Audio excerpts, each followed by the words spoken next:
일본을 방문한 이낙연 국무총리가 아베 총리와 만나 어려운 한일 관계를 이대로 방치할 수 없다는 데 인식을 같이 하고 외교 당국 간 대화를 계속 이어가기로 했습니다.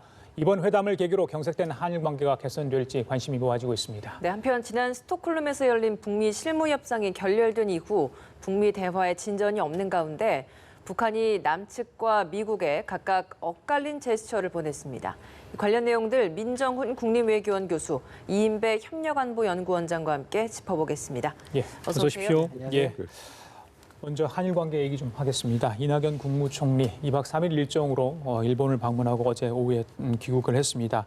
아베 총리를 만나는 게 하이라이트. 물론 일본 일왕의 지구식도 있었지만 저희들 관심은 아베 총리를 만나는 거 아니겠습니까?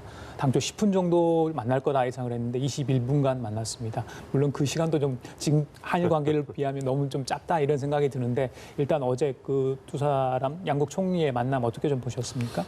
일단 뭐 구체적인 성과라든지 뭐 지금 문제에서 내용의 진전은 뭐 없을 거라고 생각을 하지만요. 그래도 일단 만났다는 거에 의미를 좀 두고 있습니다.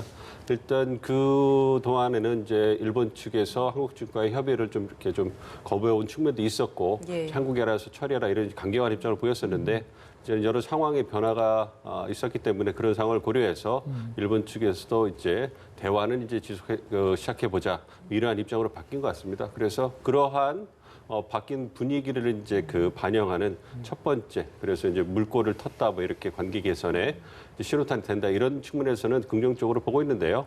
모두에 말씀드린 것처럼 어떤 그 증용 문제라든지 관계 개선을 위해서는 이제 첫 발을 띄었기 때문에 앞으로 치열하게 논의가 될 것이고 그 과정에서 어떻게 이제 풀어가야 될지는 저희가 지켜봐야 될 것 같습니다. 예, 자 이 위원장님 동양 문화 정서상 소주 한 잔 나눌 사이 예전에 같이 소주를 했다고 그렇죠. 하니까요. 네. 그렇다면 뭐 안면도 있고 친하다고 생각할 수도 있을 것 같아요. 물론 이제 중요한 국정 현안을 다룰 때는 좀 다른 느낌이지만 그래도 편하게 만났다고 생각을 하는데 어제 전반적인 분위기는 어떻게 보셨습니까? 네, 뭐 이낙연 총리가 저 아베 아버지와의 그 인연도 이야기하면서 그 한일 의원협회 때 같이 활동했던 이야기까지 하면서 굉장히 많이 준비를 하고 많이 정성을 기울여서 아베 총리를 만났다라는 생각이 듭니다. 외교라는 것이 타이밍의 예술이라 그럽니다. 어쨌든 그게 좋은 타이밍을 잘 잡아서 한일 간에 굉장히 어려운 상황인데 어쨌든 그 상황을 일왕 즉위식을 기점으로 해서 우리 총리 최고위급이 가서 이렇게 만나서 여러 분위기를 좀 다독거린 거는 중요한 일을 한 거라고 생각이 듭니다.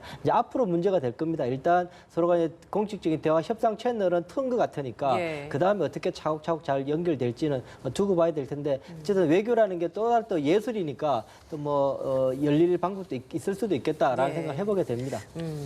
회담에 대한 양국의 평가도 궁금합니다. 일단 우리 정부는 소통 돌파구 열었다 뭐 이런 입장인 것 같은데 일본은 좀 어떤 입장을 보이고 있습니까? 두 가지 중요한 점이 있었던 것 같아요. 그러니까 말씀해 주신 것처럼 이제 그 관계 개선에 의한 돌파구를 열었다. 또 하나가 이제 관심이 모아졌던 증용 문제에 있어서는 평행선을 달렸다. 이 부분에서 한일 양국 간의 언론이라든지 정부 당국이 어느 쪽에 방점을 뜯느냐에 따라서 평가가 달랐던 것 같아요. 똑같은 그 파일을 가지고 A냐 B냐라는 부분에서 달려 있을 때 우리는 그래도 이제 관계 개선을 위해서 돌파구를 열었다 쪽에 보다도 무게를 실은 것 같고 일본 측에서는 평행선을 달렸다. 이렇게 평가를 하고 있는 걸 보면 여전히 양국 간에는 그러한 부분에서 어떤 그 증용 문제라든지 역사 문제, 다른 협력 문제에 있어서의 인식차가 아직도 이제 있는 것이 아닌가. 그것을 어떻게 좁히는 것이 이제 원장님 말씀해 주신 것처럼 외교의 어떤 예술적인 측면을 살릴 수 있는가 이런 부분에 이제 주목을 해봐야 될 것 같습니다. 그럴 겁니다. 지금 상황이 뭐냐면 이게 지금 한일 관계가 지난 한 2년 동안에 이게 세 껍질로 이 갈등이 쳤거든요. 말씀하신 것처럼 첫 번째 갈등이나 징용공 문제 대법원 판결이 제일 가장 근본적인 거 있는데 그 위에 이제 일본이 그 강경 대응을 해서 좀 무역 규제라는 걸 해서 한 껍질 더 쌓였습니다. 그러다 거기에 대한 우리의 대응이 또 한 껍질 더 쌓아서 지소미아를 쌓았거든요. 그래서 세 껍질이 있는데 일본의 반응은 가장 첫 번째 껍질 대법원 판결 문제를 이야기하고 있는 상황이고 우리 같은 경우에는 이제 두 번째, 세 번째 껍질을 이야기하고 있거든요. 무역 규제를 없애게 되면 지소미아도 검토할 수 있겠다라는 입장을 갖고 지금 움직이고 있기 때문에 계속 이 간격은 좀 멉니다. 앞서 말씀하신 게 그 부분이거든요. 바로 그것 때문에 일본하고 한국하고 차이일 뿐만 아니라 협상을 하게 되면 이걸 어떻게 줄일 것인가에 대한 인식을 다시 한 번 더 잘 차근차근 우리 따져봐야 될 상황이긴 합니다.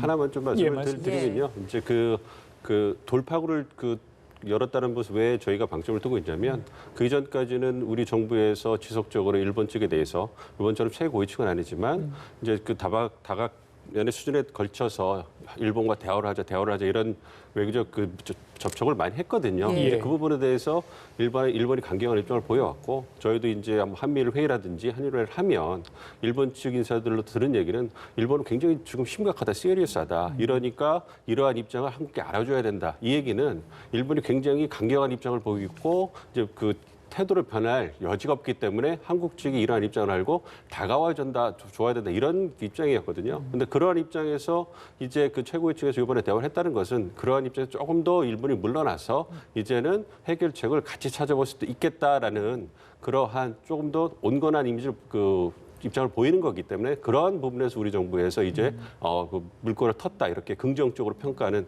배경이 되지 않았나 이렇게 생각하고 있습니다. 예. 일본에게 하나만 더 하고 다른 얘기로 좀 돌아가겠습니다. 오늘이 마침 독도의 날이에요. 여러 가지 행사도 있는 걸로 알고 있는데 이낙연 총리가 들어와서 기내에서 기자들과 질의응답을 했는데 일본 갈 때보다 희망이 조금 더 늘었다 이야기를 했습니다.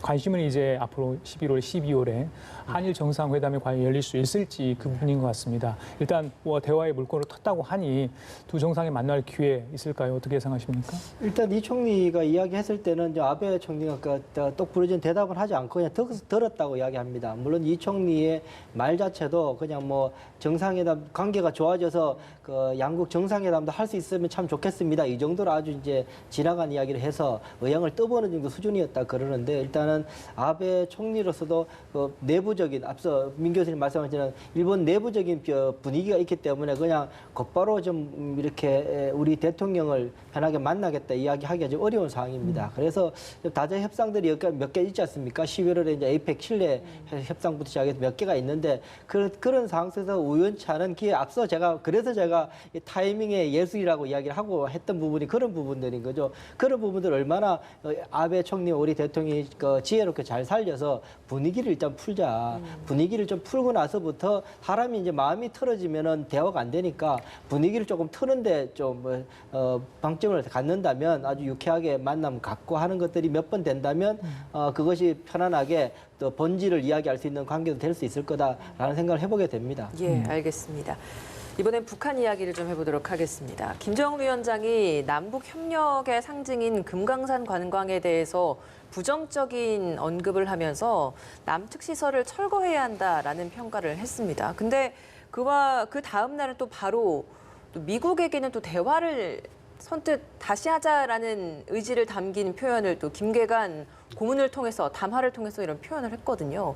뭐 사실 이런 것들은 오래된 이런 북한의 전략이라고들 평가를 합니다만 이번에는 특히나 이제 선대에 대한 어떤 업적을 비판하는 것들도 함께 나왔기 때문에 좀 다양한 해석들이 나오는 것 같습니다. 어떻게 보고 계십니까?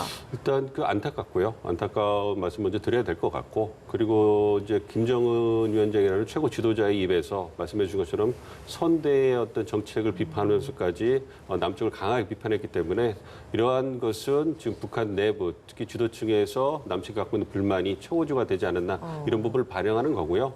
어쨌든 그 김정은 위원장이 시정연설에서 얘기한 것처럼 연말까지는 미국과 대화를 해보겠다. 그래서 그런 부분이 있지만 그래도 북미 대화가 진전되지 않고 그 안에서 남북 대화, 어떤 남북 협력도 제대로 진행되고 있지 않기 때문에 불만을 표현해야 되는데 미국과는 대화를 해야 되기 때문에 트럼프 대통령한테는 비난을 할 수가 없거든요. 그러면 대화가 어렵기 때문에 그러면 그러한 불만, 북한에 대한 입장을 우회적으로 미국에 보여주고 그리고 남측에게도 북한이 가진 불만이 이만큼 크다는 걸 보여줌으로써 이제 간접적으로 미국에 대해서 북한의 메시지를 전하고 압박을 해달라는 그런 부분이거든요. 그런 부분을 본다면 여전히 가능성이 열려 있고 이제 북미 대화를 실무 협상을 할 수 있는 여지는 열려 있지만 앞으로 이제 한동안은 남북 관계의 어떤 물꼬를 트는 것은 어렵지 않을까 이렇게 좀 생각하고 있습니다. 예. 위원장님. 김정은 위원장이 금강산 그냥 시찰하지는 않았을 거 아닙니까? 뭐 동행한 인물들도 다 의미가 있는 걸로 알고 있는데 또 오늘 아침 북한의 보도를 보면 금강산이어서 원천 관광지구로 시찰했다.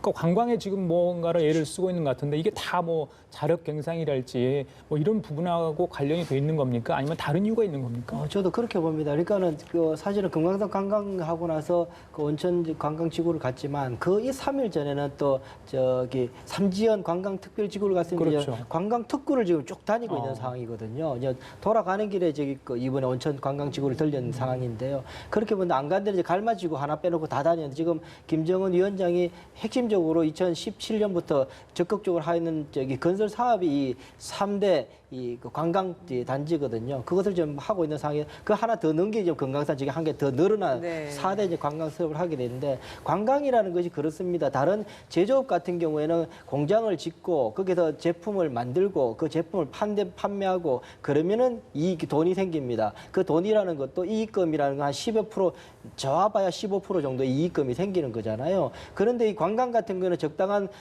경치 좋은 데다가 건물 지어놓고 하면은요 금방 캐시 돈이 들어오거든요. 그렇다면 지금 김정은 북한 체제 속에서는 여러 가지로 경제적으로 어려운 상황에서 금방 그 피돌이를 할 수 있는 방법이 뭔가 고민했을 겁니다. 그렇다기 본다면 김정은 위원장은 아주 그 쪽에서 영리하게 관광을 지금 깊게 파고들고 있다. 유엔 제재도 일단 거기에 직접적인 제재 사항이 아니니까 하겠다라는 생각에 대해서 그게 직접적으로 하고 있다는 생각이 들고요. 제 생각은 이 금강산 때 이야기를 하는 걸 들어보면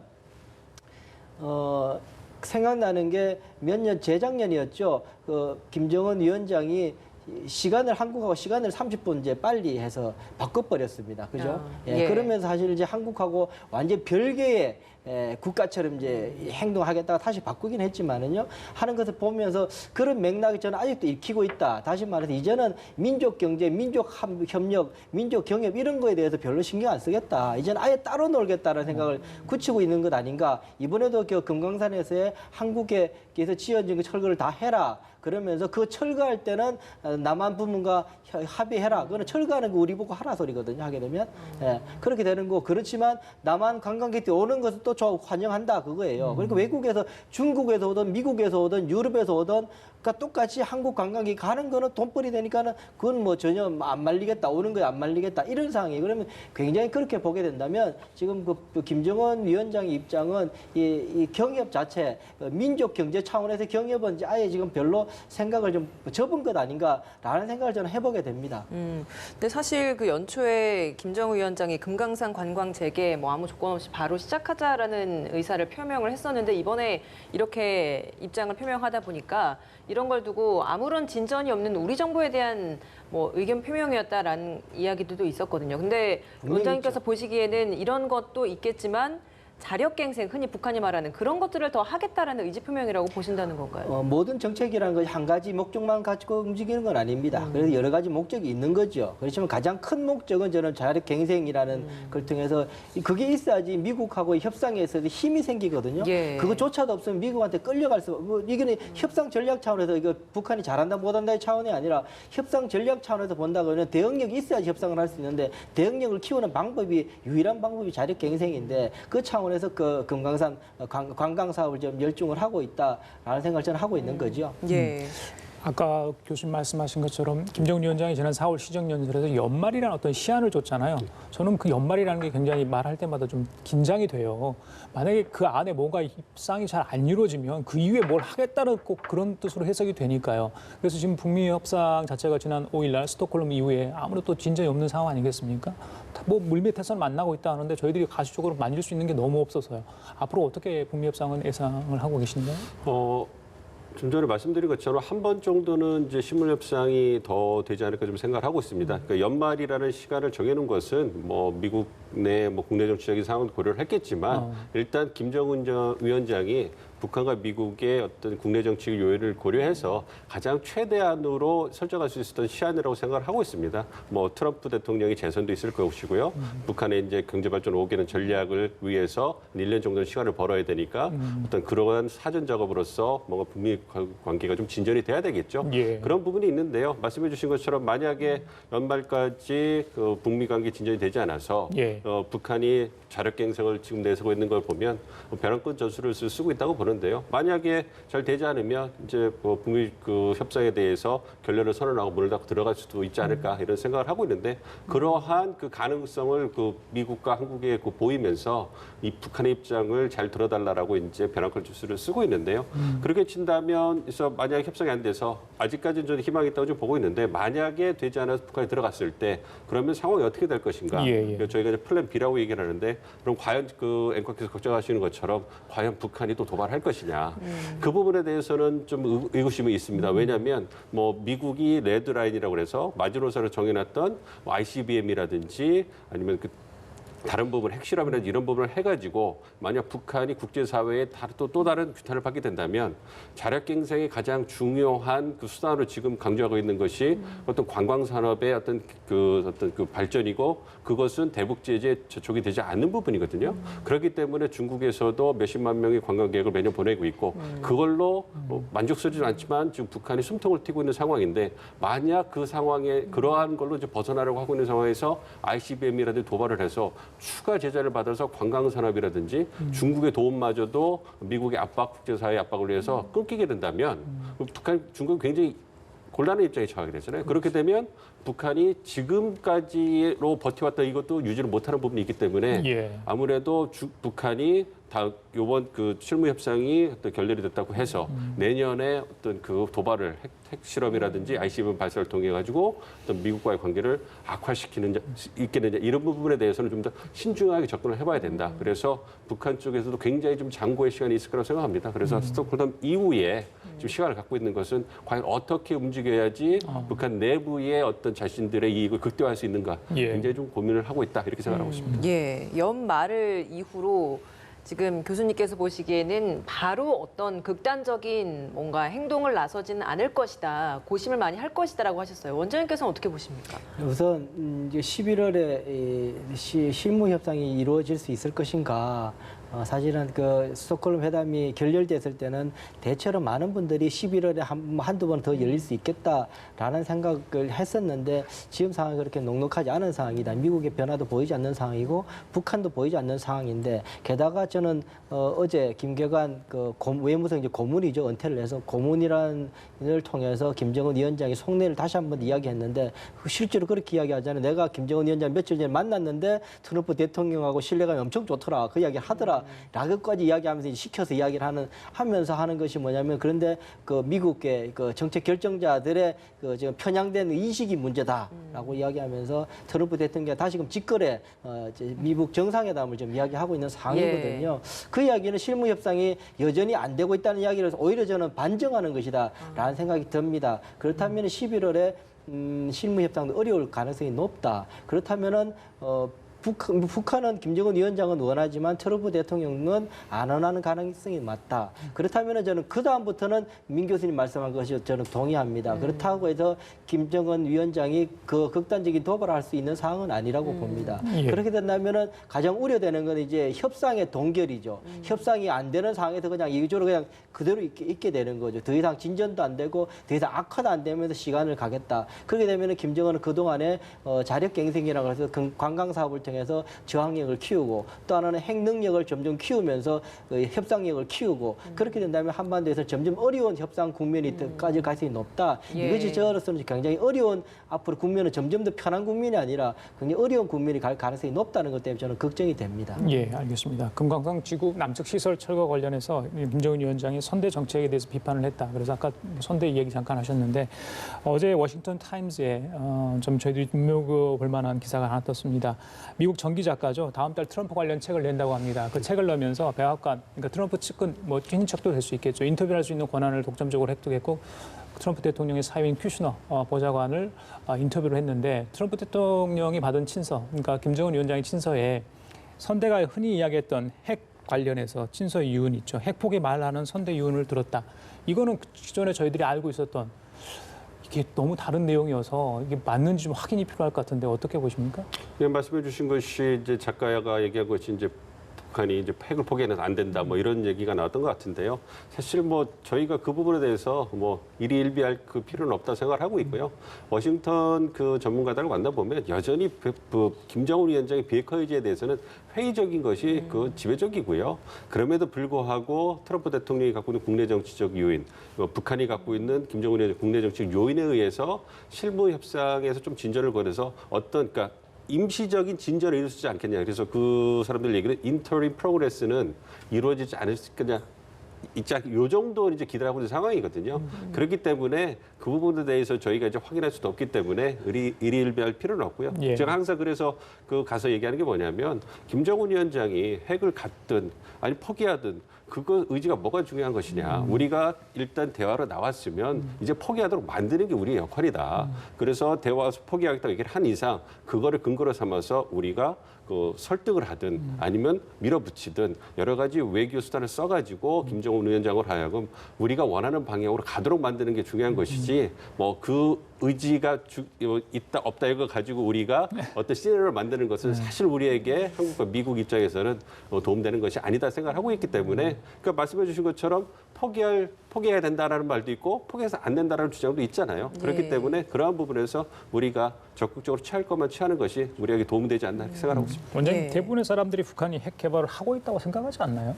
하고 있다고 생각하고 있죠. 네. 예, 그 여러 가지 정황들이 나오기도 하고요. 그래서 계속 핵 능력이 확대되고 있다라고 이야기하고 있는 부분이라서 그런 상황인데 여기서 이제 두 가지인 것 같아요. 일단은 그 선대가 이야기하는 김일성, 김정일이 이야기하는 것은 한반도 비핵화였기 때문에 본인은 하고 또 이야기하는 건 그래서 김정은 위원장의 편지에서 이 말이 있다면은 이 말조차도 저는 진실이라고 봐요. 그거는 문서로 담기기 때문에 진실이지 않으면 이 나중에라도 계속 그 트럼프 대통령과 아니 미국 당국 간에 김정은 위원장은 오래 해야 되잖아요. 그렇기 때문에 사실은 계속 꼬투리 잡기 때문에 그거 자체가 진실일 수는 없다라는 생각이 드는데 그렇다면 한반도 비핵화에 대해서는 선대 유언이었지만 북한 핵 포기에는 하지 말라는 것 또한 진실일 수 있다라는 생각이 드는 부분이고요.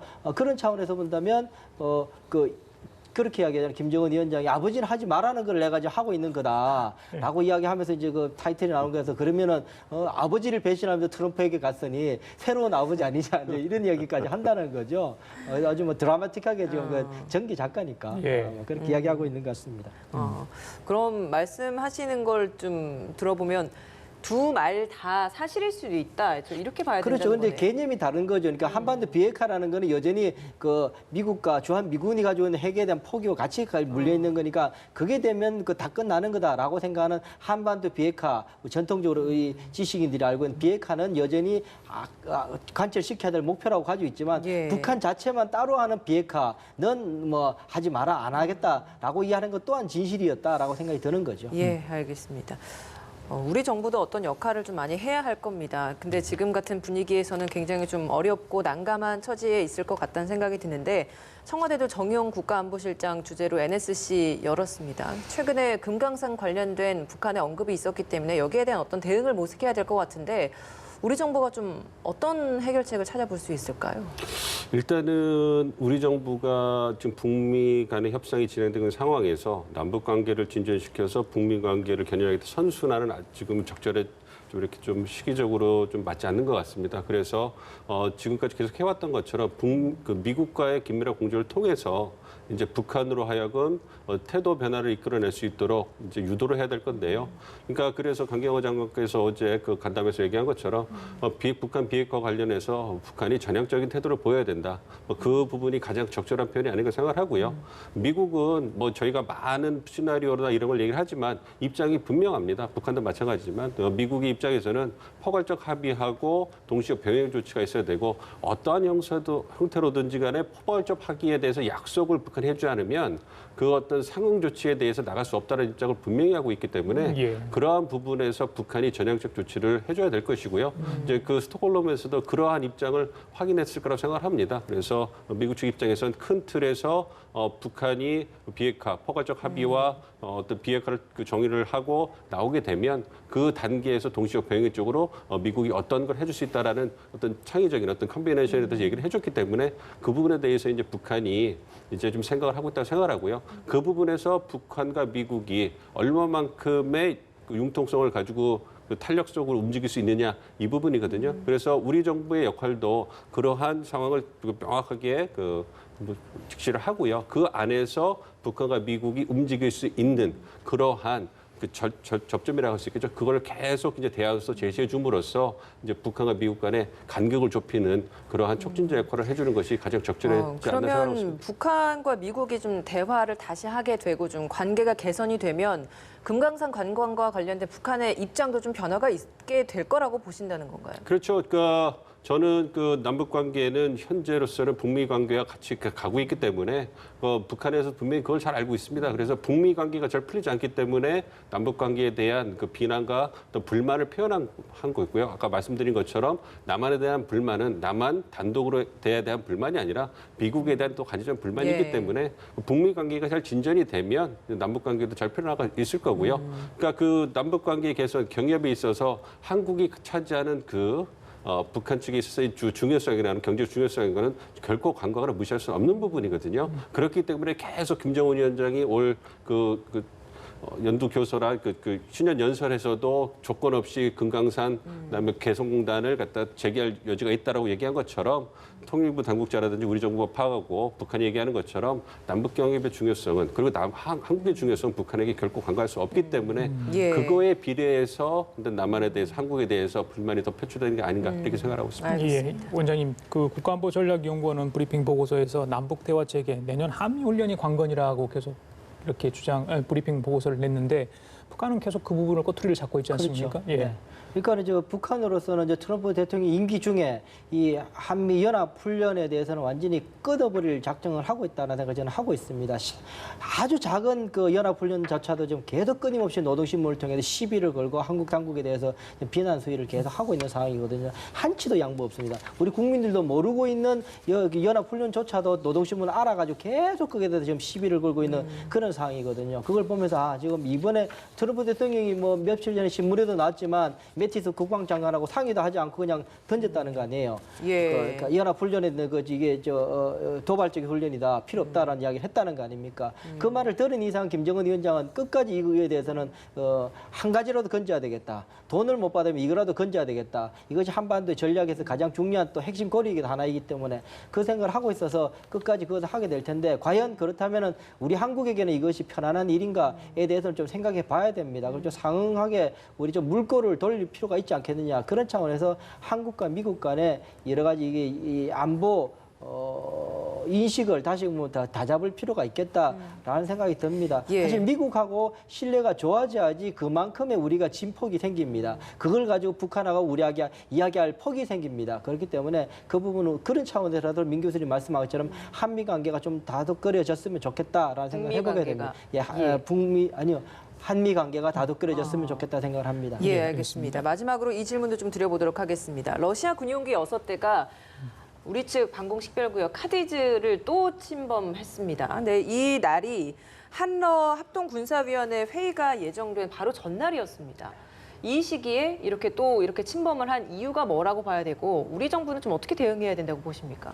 우선요, 이게 이렇게 벌써 좀 20번이라 그러는데, 같이 중국하고 연합해서 했는 것이 6월달에, 7월달에 있었고, 그렇지 않습니까? 그런 상황이라면 이게, 군사훈련이라는 걸 훈련하게 되면요, 저기 물거터기라면은, 전례와 같이 했다라고 이야기하기 시작하면요, 저거 어떻게 할 수가 없어요. 그게 전에 저기에 전례가 되지 않게끔 저걸 못 박지 않으면 끊임없이 이제 러시아는 저 훈련은 우리는 늘 해왔던 훈련이다. 너가 늘 했던 왜 너가 저기 시비 거느냐 하게 되면 우리가 굉장히 어려워집니다. 그것이 고착하게 되기 전에 이에 대한 강력한 조치가 필요한 사항이다. 그 미국에서 굉장히 불편해 여기기 때문에 그 부분만큼은 미국하고 협조해서 연합 항공 훈련을 하든지 동시육 띄우든지 해서라도 러시아에게 좀 경고할 필요가 있다. 그래야지 중국도 조금 북한도 좀 불편한 상황이 되겠지만 어쨌든 좀 해서라도 이번에 이것이 계속 이어지게끔 하는 건 굉장히 문제가 되겠다라는 생각이 듭니다. 알겠습니다. 지금까지 민정훈 국립외교연구소 이인배 협력안보연구원장 두 분과 함께했습니다. 오늘 말씀 잘 들었습니다. 고맙습니다. 고맙습니다.